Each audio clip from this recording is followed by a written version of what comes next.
Hello সবাইকে, আসসালামু আলাইকুম। তো অনেক দিন পর ছাদে আসলাম আর এসে দেখি আম গাছে বড় বড় মুকুল আসছে। আর এটা হচ্ছে রাজশাহীর আম গাছের গাছ, যেটাতে সুন্দর সুন্দর মিষ্টি মিষ্টি দারুণ সব আম হয়।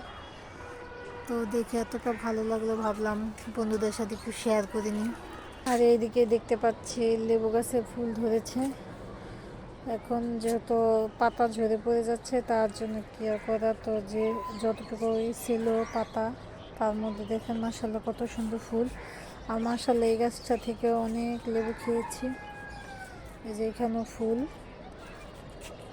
অনেক সুন্দর, এইখানেও ফুল হয়েছে। এবারও মানে ফুলের এতটা দেখা বোঝা যাচ্ছে, কলি দেখা, যে এবারও মাশাল্লাহ অনেকগুলি লেবু হবে।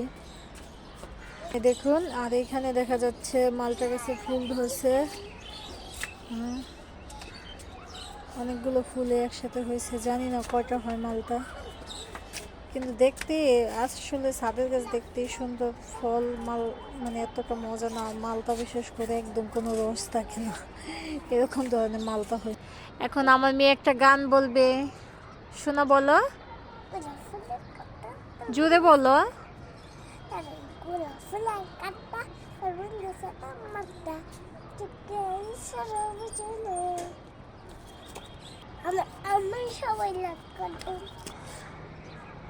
বলো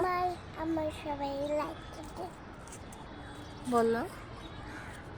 আমার মেয়েটা অনেক দুষ্টুমি করতেছে, মানে বোঝাই যায় বান্দা লোক যদি ছাড়া পায় কি অবস্থা হয়।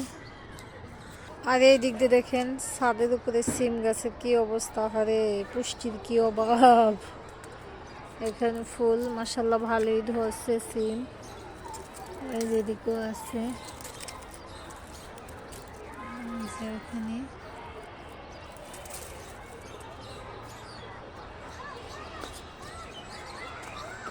ভিতরে ভিতরে আছে সিম।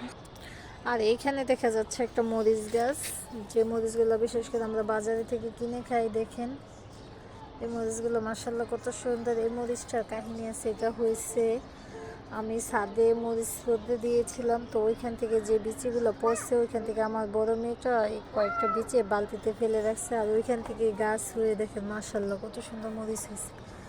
মাশাল্লাহ মাশাল্লাহ, একটা ছোটো গাছে কি পরিমাণ মরিচ হয়েছে, ছোট ছোট গাছ।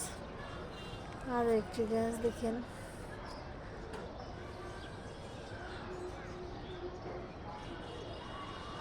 হচ্ছে আরো একটি গাছ দেখেন।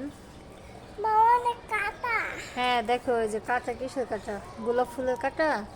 দেখো আমাদের মরিচ গাছে কত সুন্দর মরিচ ধরছে, দেখো মাশাল্লাহ মাশাল্লাহ কত সুন্দর। সুজলা সুফলা শস্য শ্যামল আমাদের এই বাংলাদেশ। দিক দিয়ে হচ্ছে মরিচ গাছটা নষ্ট হয়ে গেছে, তো ভাবতেছি এটা কেটে অন্য একটা গাছ লাগিয়ে দেবো। আসলে সময় পাই না, আর এতটা ব্যস্ত থাকি, বোঝাই যায় যে বাচ্চা স্কুলে গেলে, স্কুল জীবন শুরু হইলে মানে মায়েদের উপরে যত ধরনের প্যারা শুরু হয়। তো যাদের বাচ্চা স্কুলে পড়ে সে মায়েরাই জানে কতটুকু সময় দিতে হয়, দৌড়ের উপরে থাকতে হয়। তো ভিডিওটা আর বেশি বড় করব না, সবাই ভালো থাকবেন, সুস্থ থাকবেন। আর যারা যারা আমার পেজ থেকে দেখবেন তারা অবশ্যই কমেন্ট করে জানাবেন, আর যারা হচ্ছে আমার ইউটিউব চ্যানেল থেকে দেখবেন তারা অবশ্যই সম্পূর্ণ ভিডিও দেখে একটা করে কমেন্ট করবেন। আর প্লিজ দয়া করে একটা সাবস্ক্রাইব করে দেবেন। সবাই ভালো থাকবেন, সুস্থ থাকবেন, আল্লাহ হাফেজ।